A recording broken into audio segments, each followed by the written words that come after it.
just mentorship in the community, but also the capital. So we are incredibly excited to bring him to the stage. He's also one of our lovely executive advisors and consistent community partners. Sunil Sharma will bring him to the stage.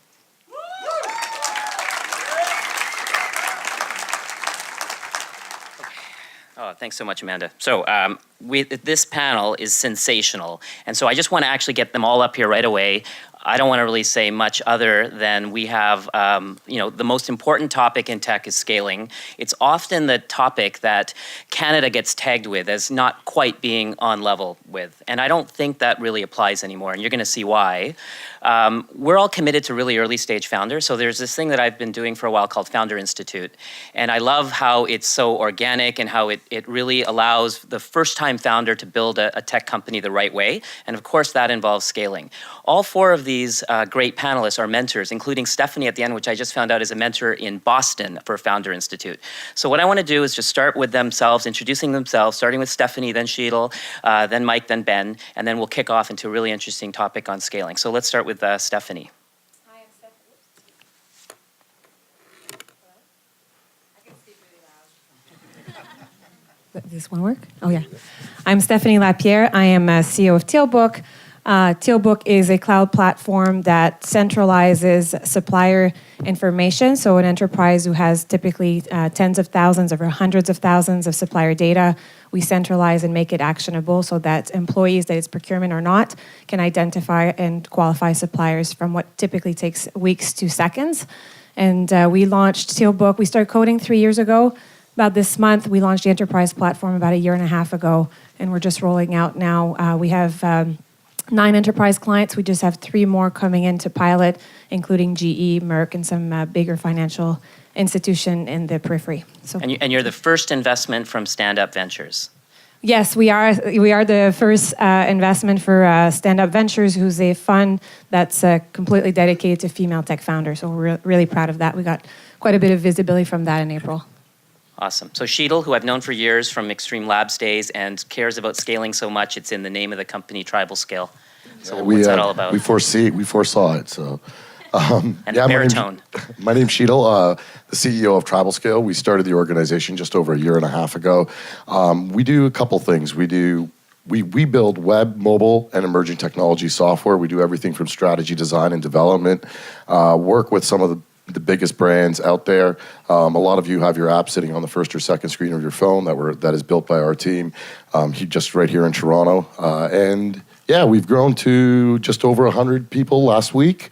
So that's a pretty exciting number, very healthy revenue. Unlike these people here, I don't get along with VCs, I think, so I'm bootstrapped and just reinvest all of our money back into the company.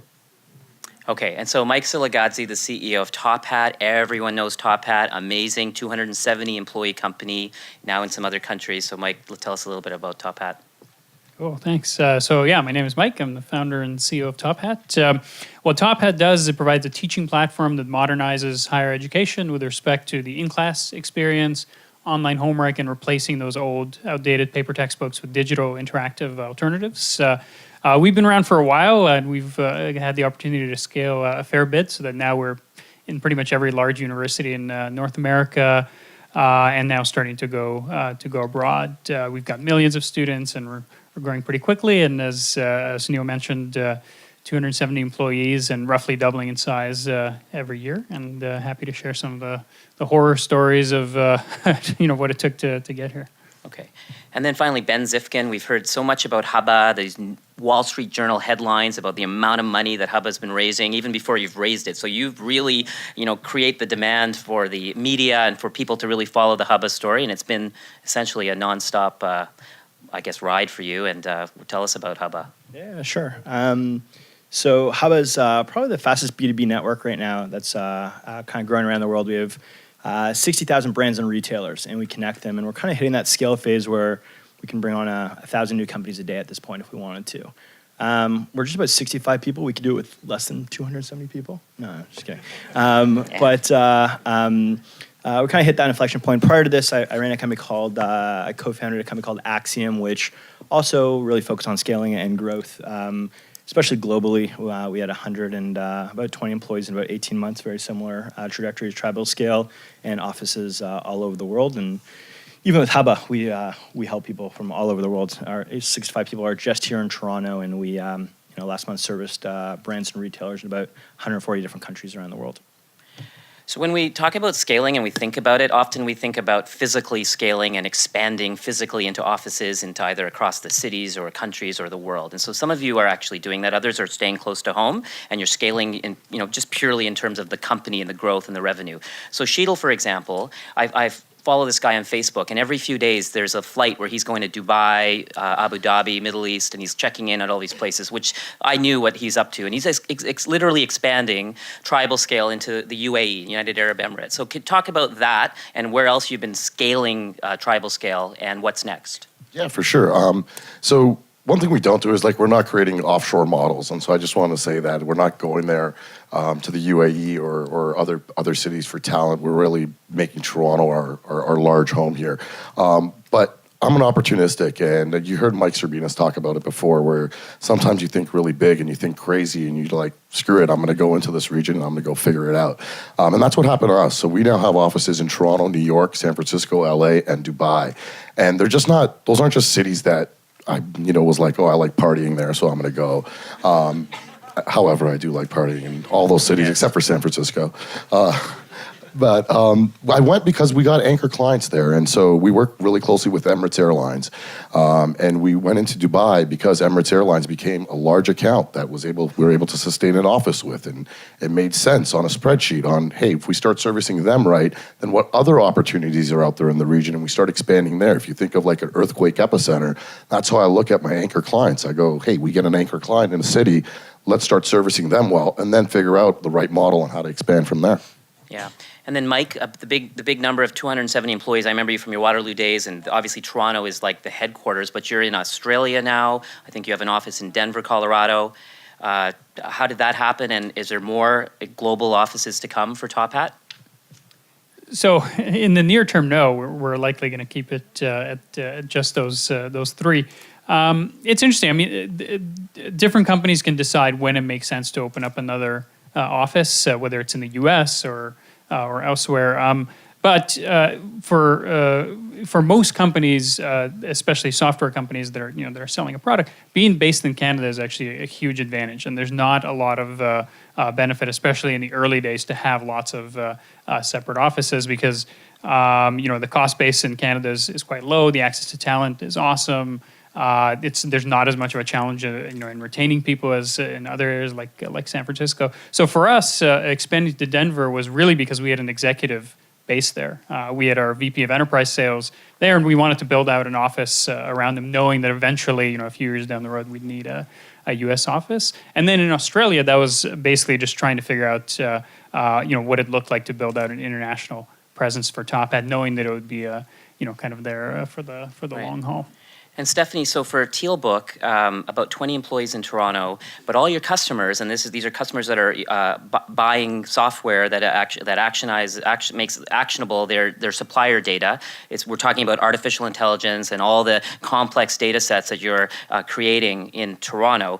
And you have a couple of employees in the U.S.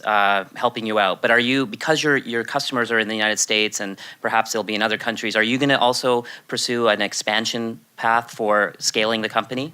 Yeah, I mean, as I think your point, I think staying in Toronto makes a lot of sense. We have a lot of talent, and we can, I think, hopefully retain the talent as well as we grow our technology side. On our platform, we're trying to make it very easy to implement, not a lot of support required. So I think we can definitely serve our customers from here, but from a commercial side and establishing our sales force, we're anticipating to grow globally. So we'll have to have either offices or at least people that are in satellite places. Okay. And Ben has one of the nicest offices in Toronto. The Hubba space is amazing on Spadina. So you got 65 people there. I know you're taking over other floors. Is that the game plan? Is just world domination of all the global brands from Toronto? Or are we going to be going into other countries as well? Yeah, no, that's a good point. So about 5 years ago, I was living in London, and I moved back to Toronto specifically to start Hubba. I want to build a really big, strong Canadian global company, primarily based in Toronto. It's strange that we don't have any multi-billion-dollar tech companies yet in Toronto. Mike has a head start right now, but we're all going to try and catch up. The goal is to build an amazing company and a great Canadian company. I think a lot of people also would probably hesitate to say this, but we'll always be a Canadian company. We're going to headquarter in Toronto, but we will be all over the globe. Like I said, right now we still service countries, 140 different countries around the world right now, and 60,000 brands, all from 65 people here in Toronto. But as we start to grow and we start to look at other geographies, we will have other offices. And obviously, we can service the U.S. right now quite well from Toronto. UK is probably our next big one. Living there, I know the market pretty well, and it's our biggest organic growth area. It's kind of the Western Europe right now, and UK seems to be a good opportunity to start as a new one. But we want to have a home here, which is why we took over the whole building. So related to scaling, often we have to talk about, or we should think about culture. So as you grow the company, the culture of your company may change. So I'll start with Sheetal because we have a background together from Extreme Labs, which was a company really known for culture. And a lot of those people you've pulled through from Pivotal and into Tribal Scale. So I'm guessing you had a head start on culture. And as you're growing now to 100 people, and I'm guessing soon 200 employees, how do you maintain that strong culture that you as a CEO have often been known for? Yeah, I think we had a head start because when we started the company, the six of us kind of worked together really well and really closely for a while. So we did have a culture, but we didn't think about culture even at that point. It's like you just mortgage your house. It's like, how am I going to build a business and what am I going to do? And that culture actually became really cool in our office, where now it's a get shit done culture. Like, get up and do your job, do it really well. But the best part about that is you don't got a sandbox you have to play in. And so if you're going to go and add value across the organization, then go ahead and go try something. And if you fail at it, then it's all good. Just tell everybody why you failed and learn from that really quick and move that out. So I think the introduction of Slack really helps us. So we use Slack. And, we have a channel in there called Fail Fast. We got a channel in there called Kudos, where we give props to people who are doing a good job. And so you really start to spawn the culture between the offices. The other thing that we've done when it comes to our company culture is we have a daily stand-up, and the entire company gets together and talks about a couple key things. We do announcements on what's happening in tech news and see how much more money these guys have raised. And we, after announcements, we go into any fail fast, anybody failed at anything, open up and talk about it. We then go and give props and kudos, and then company announcements. And that email gets sent to everybody in every city, and every city has its own stand-up where it does that. So you kind of start to feel these relationships. The last part of that, and it's really hard to maintain, is we do a lot of you see me on a plane a lot, but you'll also see people who work at the tribe on planes a lot. We do a lot of bringing people into Toronto or sending our leaders out to Toronto to open offices, and we kind of extrapolate our culture all the way through.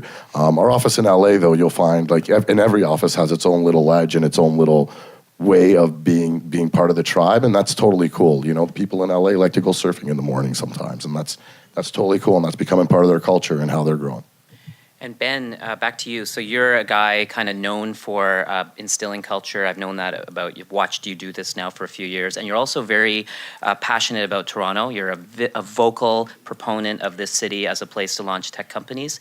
So has that been a contributor to building that great culture on Spadina? And is that going to be something you think you can continue if you're in other cities? Yeah, I think so. I think it's just part of the ethos of the business. I'm going to catch you there. Instilling culture, that word instilling is generally not a great way to create a culture or to have a culture get created within your business. So we don't instill anything, which is great, but we do have a great framework for how we just think about people and how we care about people and how we decide to get things done. And I think that has attracted a certain amount of people. I think part of our hiring process has been pretty scientific and a little bit artistic too, to bring the right type of people together. So I think that's been a big part of how we've kind of built this culture and not instilled it. However, a big piece of that is doing things in the community. And some of it is, if anybody's ever seen me talk before, I say the same thing all the time. Some of it is altruistic, which is great because it's the right thing to do. But a lot of it is because I'm really selfish. And I want to create a really great ecosystem here that we can pull from because we want to be a huge company, which means we need better talent here, which means we need to collaborate a lot better here, which means we need to do some really great things here and have many multi-billion-dollar companies here. So by being able to help that out, it's amazing that we have a reputation for helping out the community, but it's pretty selfish because it's going to benefit me significantly.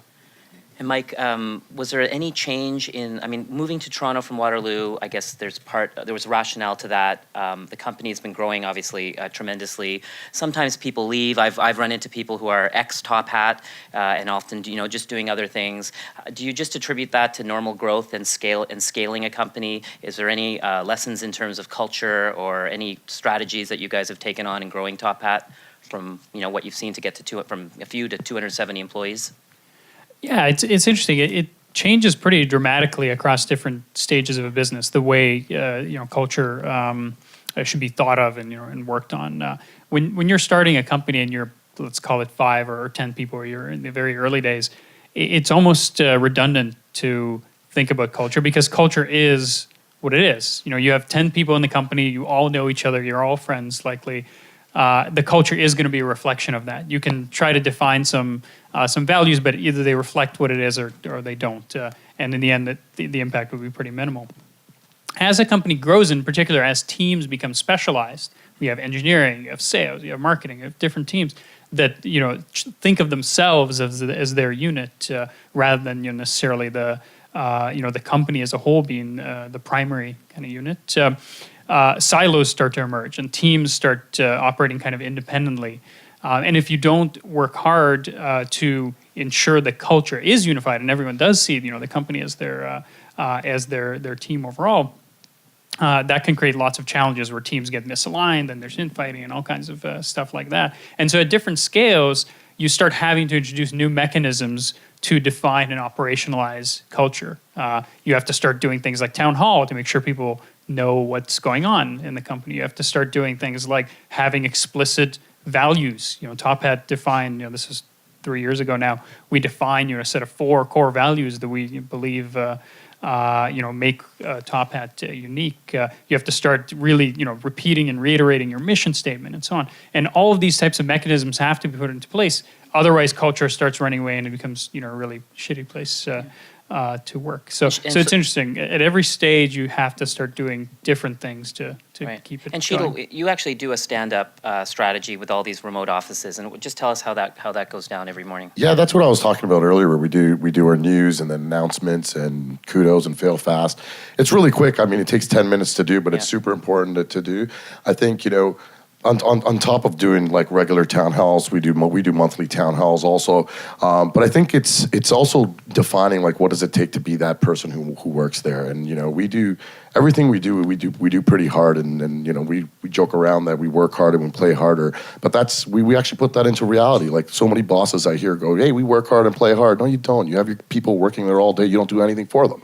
Well, we go and say we're taking the afternoon off. We're going to go to the beach later on this month. I booked out a boat and we're going on a cruise. And we're always doing this stuff to find team building exercises so that the silos don't happen that Mike was talking about. Because I've seen this before, and I've seen this playbook before through Extreme and Pivotal, where you start getting your clicks forming and then it all breaks.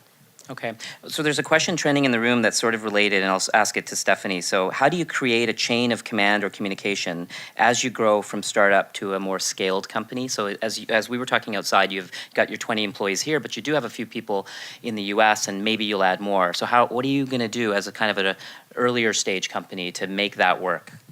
Yeah, I mean, I started, I'm probably the earlier stage. I am the earlier stage company, and I started from my dining room, literally putting the pieces together. And the idea came from my consulting background. And so I needed to do the milestone to validate that there's an actual market fit and that Tailbook had some value and position in the market.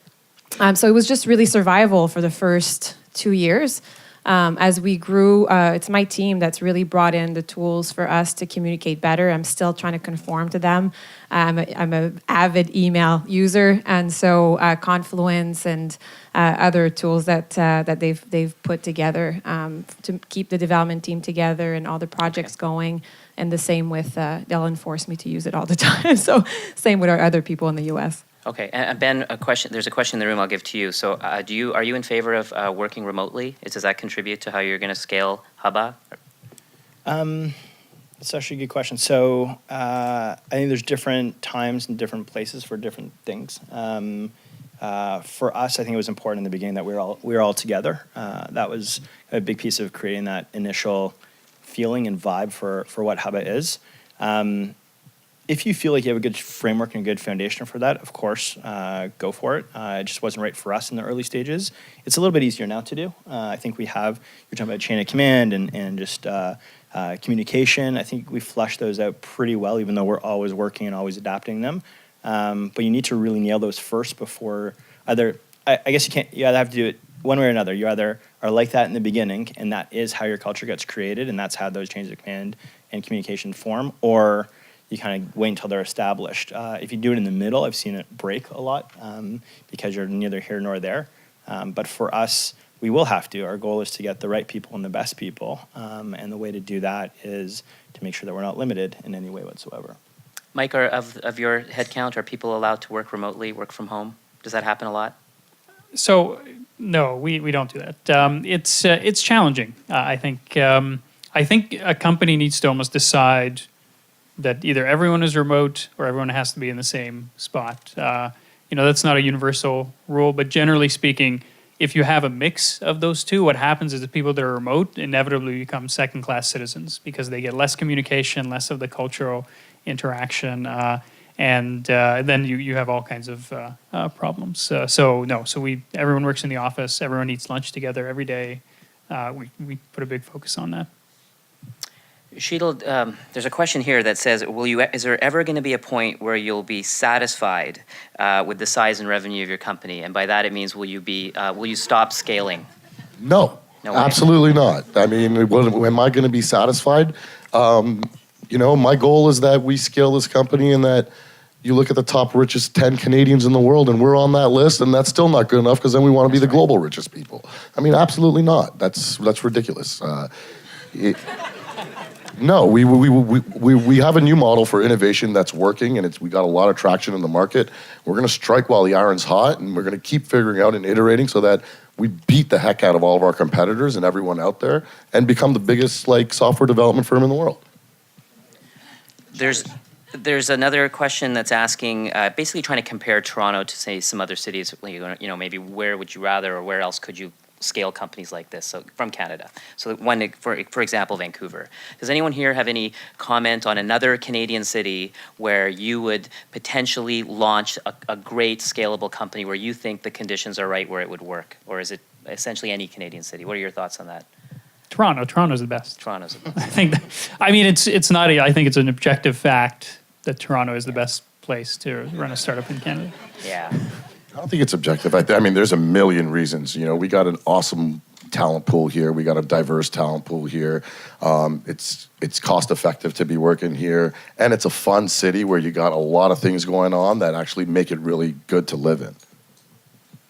Ben, does being from Toronto, is that a net positive from a brand point of view? And as you go after the brands as your customers, does it resonate now? Are we in a moment where Toronto is actually an advantage for you as a city? Yeah, no, I think so. I think it's actually not just brands, it's talent, it's people who want to talk about us, it's press. It doesn't matter what it is. I think we have, as Canadians, we have a really great brand. I think we've been doing a really great job on our own doing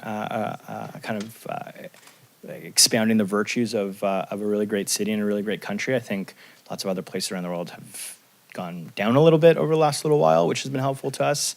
But I would go down to the U.S. I go down to the Valley. I just went down a few weeks ago, and what used to be like partner meetings or investor meetings would just be like recruiting events, and just morning to night, just candidates lined up to come to Toronto. And it wasn't me having to go down and convince people. These are people who have already made up their mind that this is a really great thing that they want to explore. That didn't happen 6 months ago. Yeah. It didn't happen a year ago. I think this is what we've all been working on. Luckily, some macroeconomic conditions helped us. But from a micro level, I think all the amazing things that we've been doing here in Canada have been phenomenal. And I think that Toronto specifically has steps up to that. Actually, on the macro level, so yeah, let's just talk about that. So Toronto obviously has its brand, and the U.S. right now is having its own moment, I would say, and it's not necessarily a good one for them. So we're talking a lot about immigration as a strategy for growth. and we've created new levers and mechanisms to fast-track immigrate either startups as teams or employees to grow companies. So as we talk about scaling, are any of you proactively looking at international talent and thinking about ways to get them into your company? And if so, how are you sourcing them? Are you using, there's IT recruiters here in this room, I know a few, and what's your strategy to find the world's smartest people to come to Toronto and work for you? Mike, sure.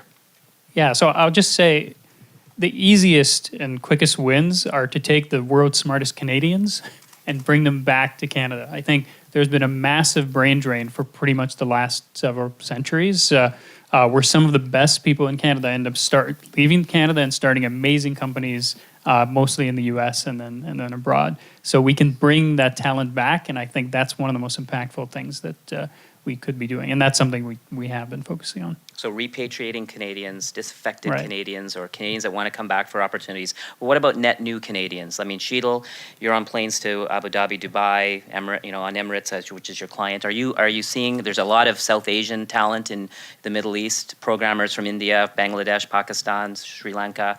Are you ever talking to them to get them to move here? So it's kind of funny. I mean, we don't sell off the offshore model, and being Indian and discriminatory, I guess, against like the work that's being done in that region. In that region they got a people problem. What they do is they take 1,000 developers and they'll say, go solve this problem, as opposed to saying, let's get 5 highly skilled people and let's work in a lean and agile manner and get that solved. So when we went to that region, we actually brought people from all over the world who understand and work the way we do and took them to that region. Vice versa, to keep growing here in Canada, as we keep finding the best talent that we find in any of our global offices, the opportunity is always there to come back to Toronto. Have we set up a strategy yet to say, okay, we're going to look at this one part of the world and let's start interviewing there and bring them back here? We haven't done that. Just through conversations and what we do, similar to Ben, we're just trying to bring our Canadians back and do it that way. Okay, Stephanie, any thoughts to this? As your earlier stage, you can do pretty much anything you want and grow this company. I don't know if we can afford to relocate people yet, but certainly we have a few people on our team that moved from the Valley back to Toronto for just quality of life reasons, and they had the experience. Our CTO spent many years in the Valley and decided to come back to Toronto to raise his kids. So I think there's a lot of people that want to come back, and making sure that you create enough energy about your company and make it attractive for them to join you. I'm actually going to jump in on that. So we actually, I think the category that we found that was most effective wasn't necessarily expatriate Canadians wanting to move back. It was people who are from elsewhere in the world moving to the U.S., whether it's New York or San Francisco, that wanted to now move to somewhere wonderful like Canada. So that's our secret sauce. So guys, don't go after them; they're wonderful. But it's been much easier for us to do that. And I also think that was a good point. The lifestyle thing was a good thing. I think it was very much part of our narrative for a very long time.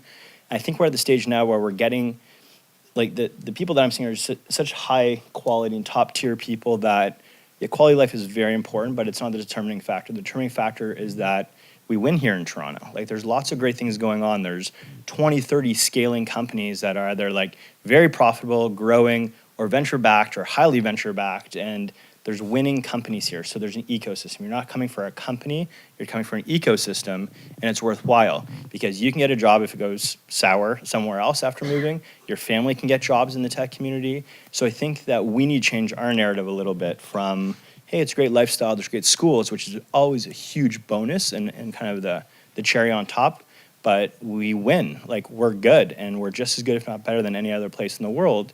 That's why you need to be here, and it just so happens that we have a really good mayor for technology for us, and that we have good schools. Yeah, no, I'm glad you brought that up because I was actually going to push back and say that I think that it's really not just about the repatriation of Canadians to come back for opportunity, but we really have this opportunity to bring net new Canadians from some of the smartest background, the most highly educated, talented people who are studying data science in, Sharif University in Tehran or coming out of IIT, and very often are in the United States. So my playbook is actually the same thing, which is you just need to go to places like Carnegie Mellon University in Pittsburgh or to Stanford, MIT, Caltech, some of the tier one engineering schools in the US, and pay attention to the people who are there. And you will see disproportionately people from other countries who are either immigrants or foreign students there as postdocs, graduates, and we can attract them to Canada and hire them into companies. And you're not actually needing to get on airplanes to the Middle East all the time to do it.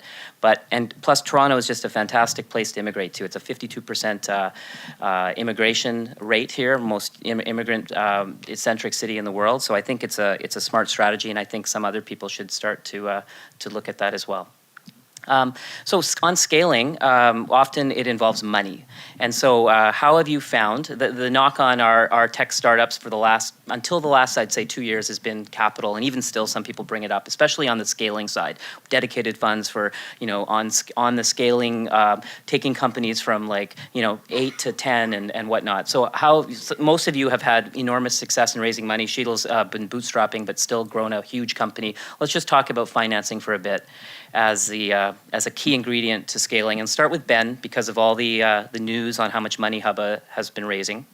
Would you be able to do what you're doing without that financial investment? No, we wouldn't, but it was our model, and I kind of knew it from day one. So raising money, we do celebrate that a lot, which is interesting within a tech community. We actually don't within Hubba specifically. We don't throw parties and we don't do anything. It's like filling up the tank. But that was our model. Our model was always saying, hey, we're in a market where we believe there's a monopoly opportunity. I probably shouldn't say monopoly on camera right now, but there's a monopoly opportunity. And our job was to get critical mass and grow really, really fast, which means we were going to overinvest in building a network, coil that spring, and then flip on revenue. We know we flip on revenue, we can make lots of money. But right now, it's about growing the network and getting dependency on the network, which requires money. And that was our model from day one. And it was the right way to do it for us. My last company was a services company. We were profitable from day one. We didn't take a single penny of outside money. So for me, it was always part of the plan, but I knew that way beforehand. I can raise money here in Toronto just as easy, I think, as I could anywhere else in the world. I was living in London. I moved back to Toronto because I thought it would be easier because the London VC scene was pretty dry at the time. There's a lot of people with a lot of money out there that need to put it to work, which is very different than what happened several years ago. That being said, raising money sucks, and it is always really, really, really hard, and it's not fun at any point in the process. And I think that it's interesting you raise Wall Street Journal, and I'm glad we have a reputation for it, but it fucking sucks, and it's terrible to do. And I don't think most people know that. So I think that most people would have the same experience, and Sheetle's smart enough to not even get involved in it and actually make money, which is a great way to do it. But if you find the right investors and you have the right group, there could be nothing better than that. So it was just always our model, and just it worked out in the right way for us so far. And Mike, you also raised a lot of money very recently. It was announced. Just talk about it. Was that expected, and is that what's leading this company to get to a few hundred employees now? Yeah, so the Canadian way historically has been for most companies, always focus on revenue growth backed by some sort of real business model. There haven't been a lot of really big breakout hits in Canada that have focused on invest, and then turn on monetization. So we're of that school, of the former school, where every time we've raised money, we raise the capital, and then within a year and a half, we're back to profitability. And then we kind of keep doing that kind of cycle. One comment I'll make is I strongly agree that it has become a lot easier, and is much easier now to raise money in Canada than it ever has been. There's been a remarkable change in the last, I would say, probably about 5 years. It's a very recent change that venture capitalists and investors in general now have access to data, whether it's CB Insights or Crowd Metrics or whatever. There's a bunch of these different companies that track basically every startup in the ecosystem. And so if you're a startup that's getting a good amount of traction, you're getting calls pretty much 5 times a week with various analysts, bugging you to introduce you to their venture fund. And that's a big change. And that's really leveled the playing field globally, I would say, actually, for successful companies, which has made Canada a particularly awesome place to do a startup. And Sheetal, are you planning? I mean, sometimes your company maybe gets considered, and on a services type of business, and the value, the metrics and the multiples are different than product. Is that a factor for you, and why you're not going after outside No, capital? I mean, to say that we're not building product is Yeah. absolutely wrong. We actually just started our own venture studio where we're going to be building our own products. But we're going to take products from MVP to company, and sure, when those products are going to start to need money, we'll go out and raise. But So you'll raise money on the product itself that on gets that spun product out and of the spin company. out the company, just like Yeah. for lack of a better term, a startup studio Yeah. would do. However, I'm doing it off the balance sheet right now. When would I? I'm not going to be up here and say no. I wouldn't take money for the right strategic investor who could really light the fire under Tribal Skill and help us get to the next step even faster. Sure, I would consider that. Or if there's something strategic I really want to do that we couldn't afford to do right now, then I would go raise. But I wasn't just going to go out there and raise money to get my name featured in the Globe and Mail or something like that, right? Like that wasn't the thing. I like my equity stake in the company a lot more. However, what I did do was similar to what Ben did before. Is I built the company off clients, and I went and said, and I even cut deals where I was like, if you prepay, then we'll give you more of a discount. And I got my clients to fund our growth. Which has been working really well right now. So that's where we sit. Okay. And Stephanie, I think you are going to start raising some money again right now for Tealbook, Yeah, right? the fun will begin soon. My background was consulting. I had built a consulting business prior, so I had grown organically through clients.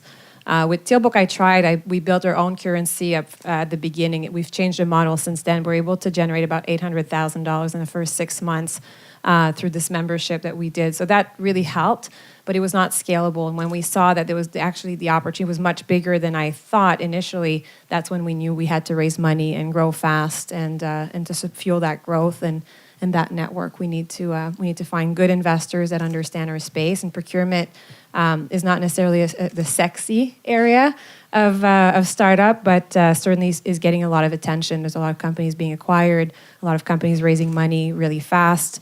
When we're talking to people here, what's interesting now that we've raised our Series Seed is people are saying, with your Series A, go in the US. And I'm just really curious as how it's going to pan out to do our Series A. We're talking to different investors here and there. And for me, it's about strategy, is about who can think as big as we can think. And if we find it here, that's fantastic. If we find the US, then we need to do what we need to do to grow. Okay. Actually, Stephanie, I'll keep it with you. There's a question for you, and then I want to stay on that same topic for the last 7 minutes that we have here. So the question is, can you talk about the largest challenges that you've found starting a company as a woman? And then I just want to have everyone talk about the role of women in your leadership teams and your viewpoints on any changes we're seeing, especially in Toronto, in the tech community for female founders. So, Stephanie. Yeah, I think the biggest challenge for me to start was a single founder who had never started a tech company before, who had no technology background. That was really, really hard, way more than being a female founder. I think finding that team, I brought on board a very experienced enterprise software executive as my COO, and then found a very seasoned CTO in our space. Brought in our AI team and really built up, I think, the credibility that we needed and the foundation that we needed for growth, and that was detrimental. So finding those people, there's a lot of magic that happens when you commit, and that was a lot of magic of when I found them, when they came on board, and that they chose Tealbook, and they chose Tealbook because they saw the scalability. And they're in Toronto, and they saw that it's not often that you see the type of company that can scale that big, and we're intending to IPO to be $1 billion company. So so I think bringing them on board as a female, it was really an interesting journey. And I have a blog if you're interested. We came out and we had an article in the Financial Post about this journey. And a lot of people love the story that I had an investor really early on. He says, "I'm really sorry to be the prick that's going to tell you this, but you're a woman. The stats are really bad, are really against you. You're a mother. I have 3 daughters, so that's a really tough one. You're a single founder. You have an accent. I'm French Canadian. It's cute, but it's foreign, and investors don't like foreign. You haven't gone to an Ivy League school. You haven't done this before. Your technology's outsourced. Steph, I'm sorry, but you got 0% chance of raising money." And I laugh. I'm like, God, if he gave me 0.5%, I could probably go on this. But I spent 3 months trying to prove him wrong. and there's some people I met through this journey was, I met hundreds of investors and learn so much to not talk as much as I, and just get to the point. And it ended up that we went to 48 hours in the Valley. We ended up winning the biggest upside potential, and that gave us a lot of visibility with investors, and we were able to secure a seed round really quickly after that. So just a very interesting learning journey, but mostly was to find and balance my team so that it offset whatever challenge that we already face, but being a woman with kids is definitely an added challenge, personally and professionally. Yeah. Sheetal, how's it? Yeah, I came from bro culture of all bro Yeah. cultures. I mean, Extreme Labs is no secret. It was like a big frat house. And so when we started Tribal Scale, again, like I'm the first one to admit it, and I just did a blog on our diversity stats and sharing everything that we're currently doing. But we didn't think about diversity at all. We were just like, let's just go. And I remember I was in LA, I was in Venice Beach with a client of mine, and she looked at me and she goes, "So Sheetal, why no women on the leadership team?" And I didn't even think about it until she said that to me. And I was like, wait a second, there isn't any. And sure, we were only 6 guys, knuckleheads at that time anyway, but still, I was like, wait a second, what have we done? And that kind of changed my mentality. You fast forward to today, we got women on our leadership team that are super strong, and like have really different points of view that are seriously valid and really make us think a different way that actually makes us go with different decisions that really expanded our growth. I think women in tech especially have to overcome so much more than a dude does, that they have this, when they get it right, and I know a lot of female leaders in here right now, when they get it right, they crush us guys. And so I really think that, as we become more diverse, and not only with women, but with our cultural differences, and we come together, magic happens. And it was another fluke, total eye-opening moment. We had a client in the office who was like, "Oh, it's awesome to see that each department that's actually working with me, the leader was a woman who's working on that account." And I was like, I was taken back by that a little bit, by going, hey, we're actually starting to attract the right talent. I think our bro culture followed us, and women were maybe intimidated to apply there. And so for us, being able to attract the wider net of the right talent, I'm not saying I'm just going to hire someone because they're women. I'm going to hire the best that's out there, but now I'm able to attract a wider net of diverse talent that actually applies to us. Mike. Yeah, so I would agree. We really, for the first probably 3 to 4 years of Top Hat's life, we didn't really put much thought into it in terms of the gender diversity in the company. We've somehow managed to do okay. Our company is about 50-50. Actually, we have lots of females in the VP positions and C-level roles. So it's kind of worked out, but it's not something that we had put enough focus on, and I like that there's much more of that focus in the broader community, and there's lots of advantages to having that kind of diverse team with different kinds of perspectives. I'm a huge fan of Sheryl Sandberg's book, Lean In. I think she basically spells out almost a program of here's how you actually get women to the various leadership positions, because there hasn't actually been a huge change over the last 30, 40 years. Lots of stats have improved, but when you look at female leaders in executive roles and political roles, the numbers haven't actually improved a ton. So I think that's a challenge that we need to face. Yeah, I think we've gone on record for kind of how we're working on it. We don't have it right. We're always working on it. I think everybody is, which I think is really nice about the Toronto community. I think it's a priority. From our perspective, women is a big piece of it. It's really just everybody, and just different perspectives and different experiences. I saw Sheetal's post. It was a great post, and there's a lot of stuff that lots of different companies are posting and putting out there. We always focus on the male, female, and anybody else characteristics within what makes our company diverse, but it's a whole bunch of things. We know that 40% of people at Hubba came from smaller rural towns, or 50% of them are immigrants, or first generation immigrants, or they 22% have tattoos. It's there's just a whole bunch of different things. We know that 30% of them came from what they would consider poor or tight living situations when they were growing up. Like all of those things lead to different pattern recognition. So when they hear input within a meeting or when they get some type of sensory input, their output is going to be different than my output, than other people's output. So I think it's important. The men-women thing is obviously an important thing. There's lots of different variations on diversity, and our focus is to get as diverse a group as possible so that we can make better decisions.